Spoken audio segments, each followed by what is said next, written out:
Muy buenos días, bienvenidos todos a nuestro quinto live, hoy con la doctora Silvia Oliva, neuróloga del Hospital de Ipreca, con quien conversaremos sobre Alzheimer y otras demencias. Muy buenos días, doctora, y muchas gracias por estar con nosotros.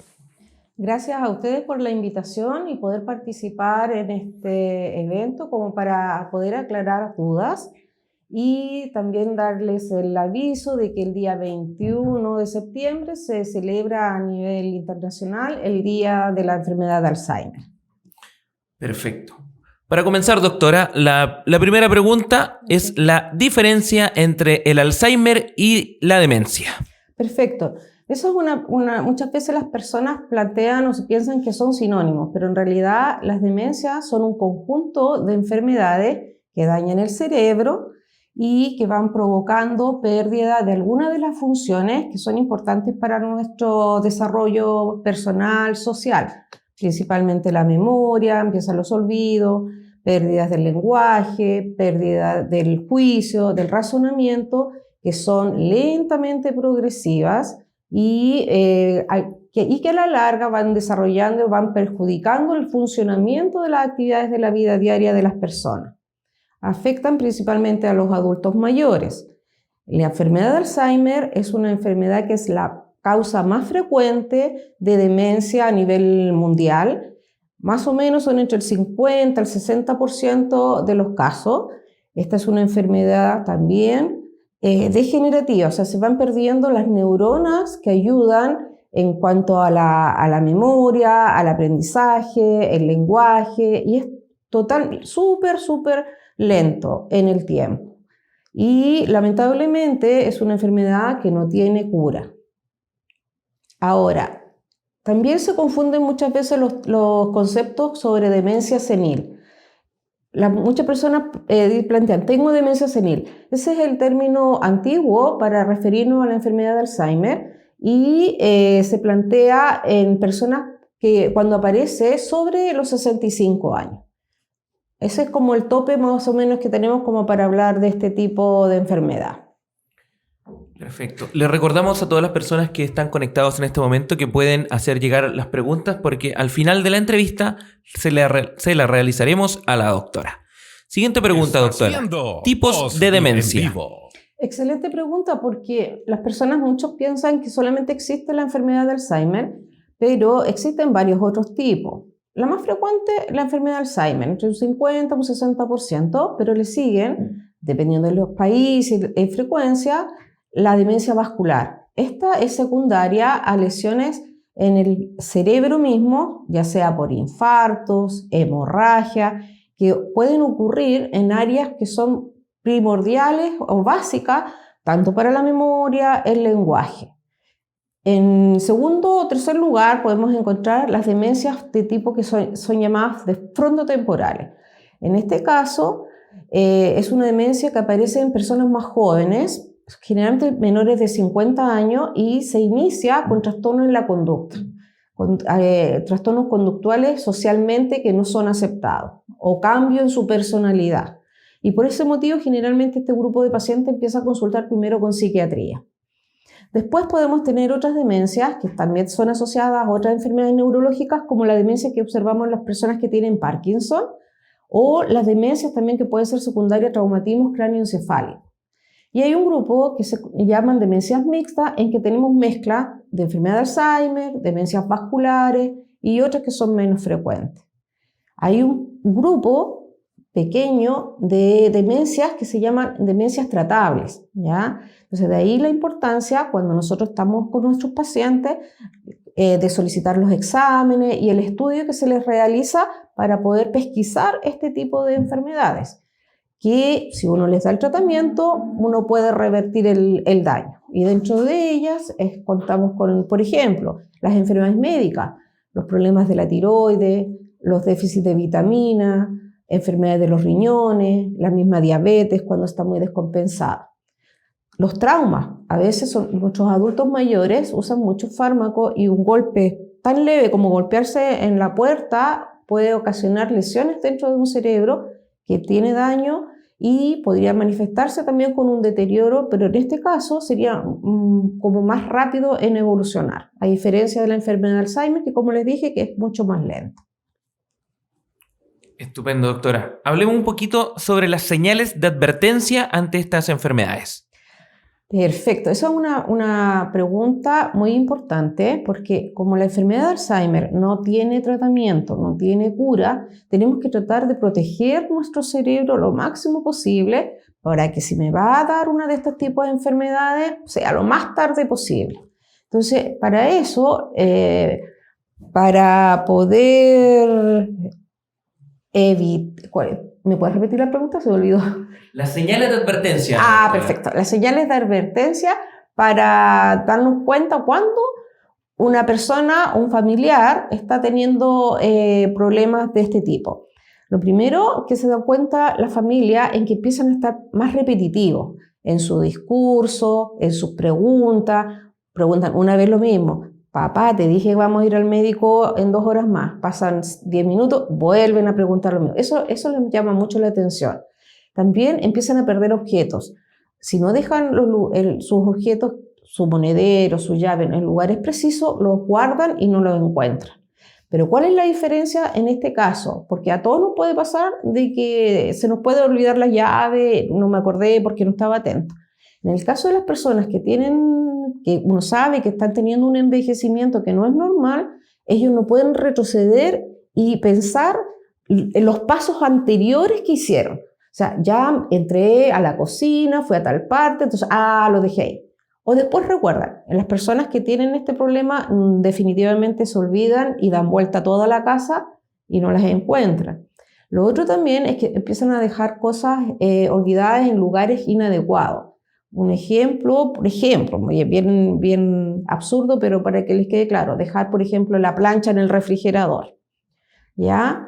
Otros tips que las familias se asustan y consultan es cuando se desorientan en lugares conocidos. Bueno, o lo otro es cuando en la conversación ellos se dan cuenta de que empiezan a perder las palabras y se empiezan a quedar callados, entonces ya se empiezan a aislar por lo mismo, porque se dan cuenta que sus palabras no las encuentran. Dicen, la tengo en la punta de la lengua, esto es como típico. Bueno, el aislamiento también, los cambios de humor, la depresión en un adulto mayor, también uno tiene que poner alerta de que algo le está pasando y que no es normal dentro de su funcionamiento. Yo creo que por ahí podría más o menos como las personas como poner alerta y atención en cuanto a estos síntomas. Estupendo, doctora, muy clara. Doctora, ¿estas enfermedades pueden ser hereditarias? Esa es una excelente pregunta porque la mayoría de los hijos de personas que tienen Alzheimer es lo primero que preguntan, el miedo a yo tener esta enfermedad y cuándo me va a dar. La buena noticia es que en más del 92% de los casos esta es una enfermedad esporádica que se llama. Bueno, la que se inicia después de los 65 años y el riesgo de tener la enfermedad, los hijos, los nietos en algunos casos, es baja, no es alta. A diferencia de un 1%, un 2% que es un Alzheimer hereditario, que es muy, muy raro y se presenta en etapas mucho más tempranas de la vida, menores de 40 años, hay antecedentes en la mamá, el abuelo, los hermanos, entonces ellos podrían desarrollar la enfermedad con más alta frecuencia, como que aumenta más el riesgo. No puedo mentir, porque igual existe el riesgo en familiares de primer grado, más o menos de 3 a 4 veces más frecuente, ¿ya? Pero la herencia no es el único factor que influye en esta enfermedad. Se considera que son multifactoriales, o sea, la genética forma parte, pero también factores ambientales. Por eso que es importante la prevención. Estás viendo OSDIV en vivo. Bueno, les recordamos a todas las personas que están en vivo y en directo en nuestro live que le pueden hacer todas las consultas a la doctora Silvia Oliva. Doctora, ¿la demencia tiene relación con la tercera edad? Muy bien, súper. porque estas enfermedades, como son enfermedades degenerativas, el principal factor de riesgo es la edad. Lamentablemente todos vamos a ir envejeciendo, ¿ya? Y se sabe que ya en el año 2050, 1 de cada 2 personas mayores de 80 años padecerán enfermedad de Alzheimer. De ahí la importancia de prevenir, que es lo que uno trata de hacer. Ahora, va a depender de la demencia, porque en el caso de las demencias vasculares, ahí lo importante son los factores de riesgo. Si mi papá, si mi mamá, si mi abuelo, todos eran hipertensos, ahí lo que hay que ir a atacar es la hipertensión. Que no desarrollemos las enfermedades que dañan al corazón y que también dañan el cerebro. Perfecto. Doctora, hablemos sobre los tratamientos para estas enfermedades. Perfecto. Muchas personas hacen esas preguntas. ¿Con qué? ¿Con qué puedo detener el Alzheimer? ¿Cómo lo puedo tratar para que no me dé? Para que no le dé a mi familiar, a mi papá, a mi abuelo. Lamentablemente, esta enfermedad, la enfermedad de Alzheimer, no tiene cura. No hay un tratamiento que yo pueda ofrecer y con esto no les va a dar la enfermedad y se va a mejorar si es que ya la tiene. Existen fármacos que usamos dependiendo de la etapa en que se encuentra el paciente y estos nos ayudan a como enlentecer un poco el declinar de las personas, nos mantiene un poco más la funcionalidad y también nos sirven en el caso de los trastornos conductuales. La conducta en estos pacientes también es un poco difícil de manejar y también hemos visto que esto también ayuda mucho a la familia, que es la que cuida a este tipo de pacientes.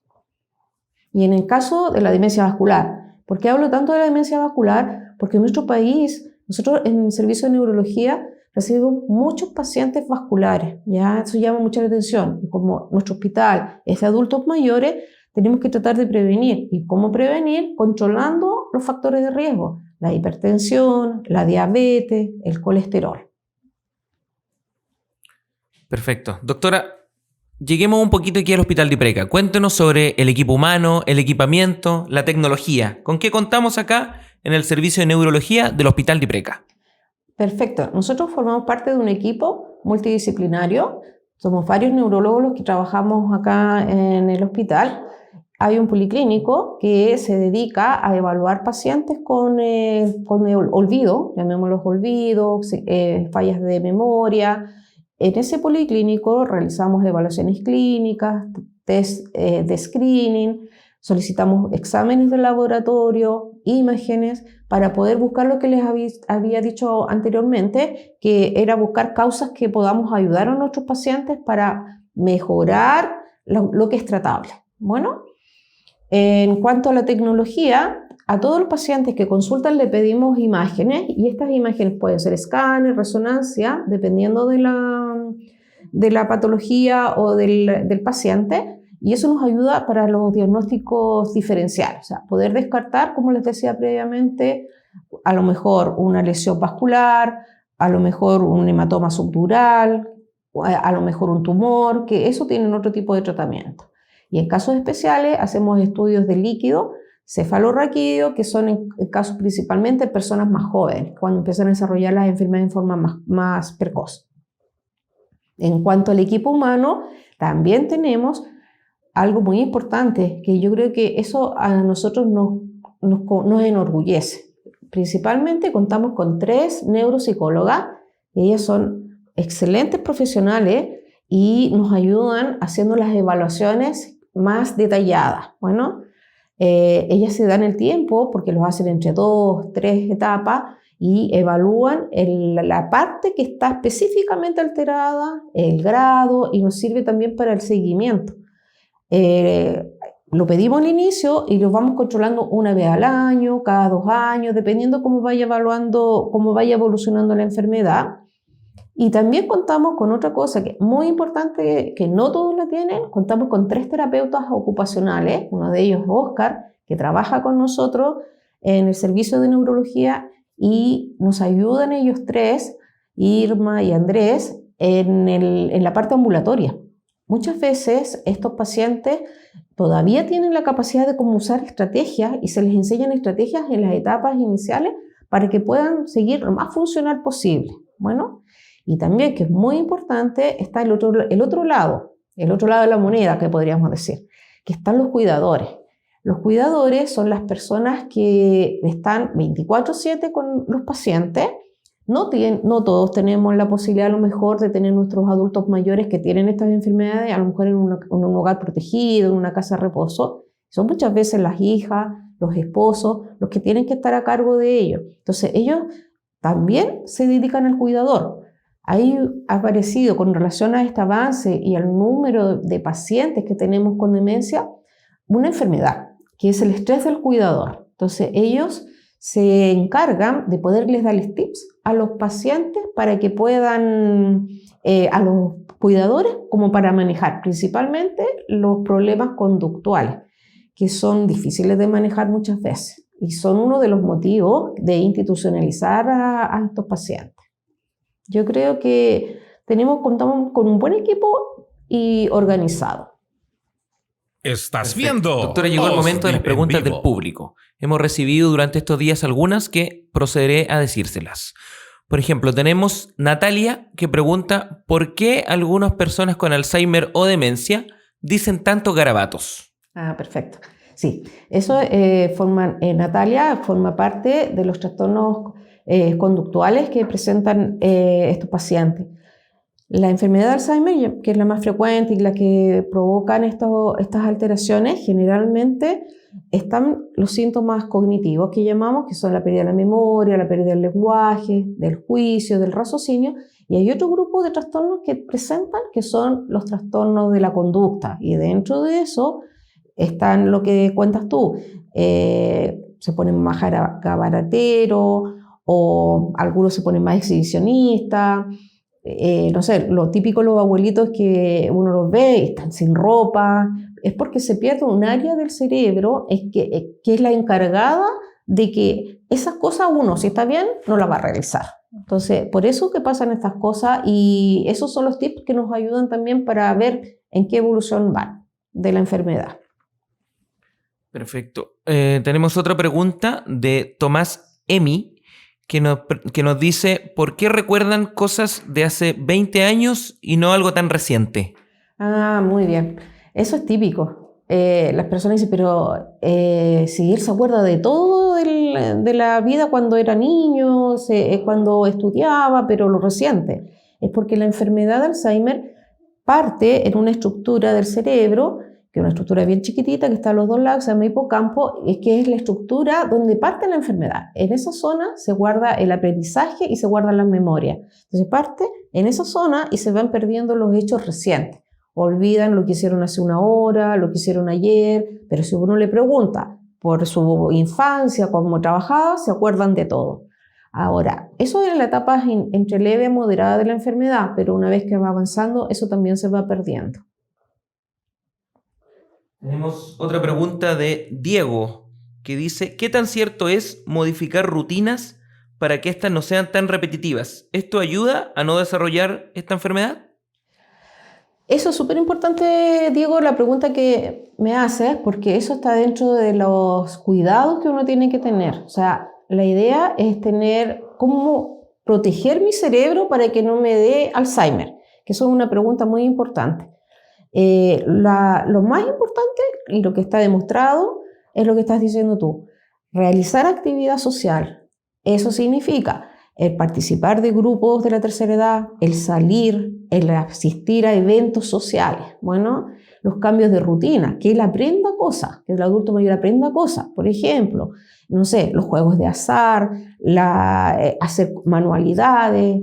La idea es que él aprenda cosas sencillas. Yo no le puedo pedir a un adulto mayor que aprenda computación a lo mejor si él nunca estudió computación y eso hasta a mí se me hace difícil aprender la tecnología nueva y los lolos, los millennials, se manejan con todo eso. Entonces uno tiene que ir asumiendo, ¿ya? Entonces uno tiene que ir tratando de adaptarse a cómo es el paciente. Bueno, no sé, pues si le gusta el jardinear, llevarlo y que jardinee.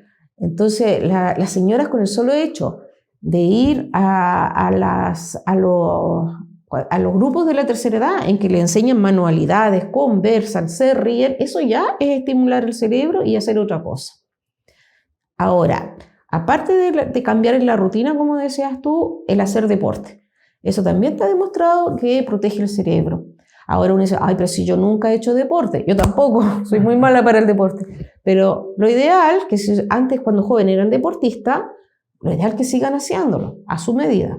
Pero está demostrado que solamente saliendo a caminar 30 minutos al día, protegemos el cerebro y protegemos el corazón, que es lo importante, ¿ya?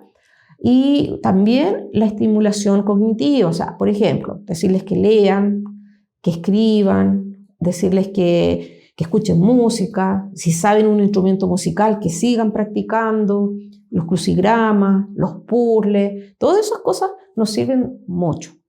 Y lo otro que nos ayuda también para proteger el cerebro, lo más importante también son los cambios de estilo de vida, que eso yo creo que tendría que partir en la edad mucho más temprana. En ese sentido nos ayuda como para proteger el cerebro, evitar, por ejemplo, el alcohol, el cigarrillo, el tabaco, el sedentarismo, como dije yo.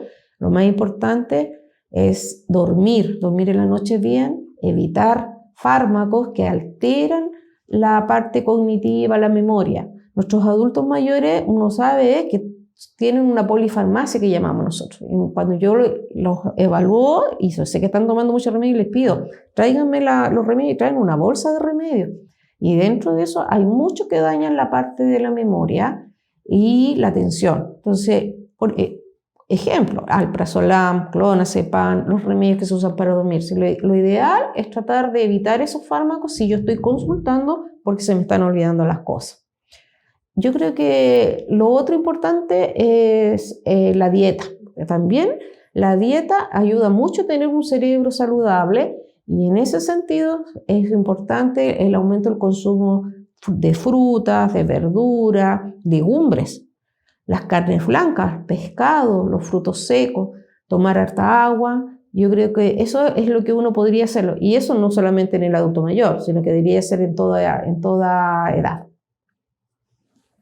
Perfecto. Hay una pregunta, doctora, que a pesar que usted ya lo tocó, llegó varias veces, que es sobre la experiencia de ser cuidador de este tipo de enfermedades. Porque en realidad también hay distintos tipos de literatura que habla sobre esto, sobre que prácticamente como que al ser cuidador pasas a enfermarte también, ¿no es así?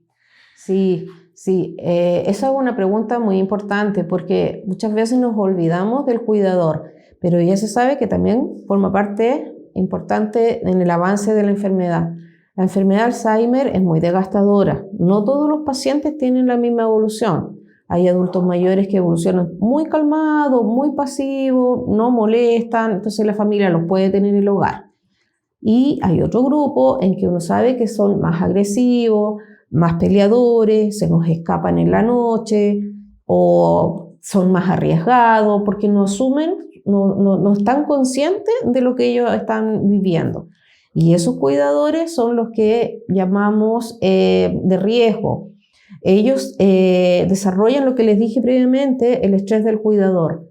Son familiares, generalmente son las mujeres, las hijas, las esposas, que están 24/7. Imagínense estar de lunes a domingo con una persona que está demandando y ellos, como son las personas que están más cerca, los pacientes igual están en la siga de ellos. Entonces ahí lo que se recomienda, como no solamente hay un hijo, está la esposa y tienen hijos, es tratar de ayudarle, de hacer turno. A lo mejor el fin de semana, de lunes a viernes, ya, lo voy a cuidar yo, pero el sábado y el domingo tratar de que vaya otro hijo, otra persona que el paciente conozca, como para que no se nos desoriente tanto y poder que la persona cuidadora pueda descansar. Ahora, no sé si les sirve, pero otro tip también es con el avance de la enfermedad, uno va viendo que muchas veces las personas ya no pueden salir y a veces las familias lo que hacen es por lo mismo, para no estresar a un hijo, los tienen, por ejemplo, 2 semanas con un hijo, 2 semanas con otro y los cambian de ambiente. Eso también no es muy bueno con el avance de la enfermedad porque se desorientan mucho y cuando llegan al otro hogar, ahí vienen los trastornos de la conducta, la agresividad, lo mismo que ustedes ven. Entonces ya va a llegar un momento en que él no va a poder salir de la casa Y ahí se recomienda el que lo tengan y que vayan a cuidarlo en vez de sacarlo. Eso es súper importante y muchas veces con solamente el manejo ambiental uno puede tratar de disminuir la agresividad o las otras conductas que no queremos que desarrollen. Bueno, doctora, muchísimas gracias por este tiempo. Muchas gracias a todas las personas que se conectaron durante esta mañana. Y si se quiere despedir de su audiencia, doctora. Sí, yo tengo muchos pacientes que controlo en policlínico. Mis pacientes son casi todos adultos mayores. Me encanta hablar con ellos, sus experiencias. Hay unos que están muy bien, tienen 90 años, llevan conversando. Hay otros que no están muy bien, pero las hijas, la familia, y muchas veces yo entiendo el sufrimiento de ver el desgaste, cómo se va provocando una persona que era totalmente ilustrada, educada, y cómo va el declinar a través de los años. Pero ojalá que con esta charla y estos pequeños datos que les pude ofrecer hoy día pueda haber aclarado muchas dudas. Y gracias al equipo, a Delia, al equipo por haberme invitado a participar y a mi equipo de neurología, al doctor Juliet, al doctor Maturana, Carolina, los quiero nombrar, por ese caso para que sepan y los conozcan, el doctor Barraza, Carlos Aguilera, Rafael Calás, Luis Ortega, que son mis compañeros y estamos en el servicio de neurología a sus órdenes. Muchas gracias.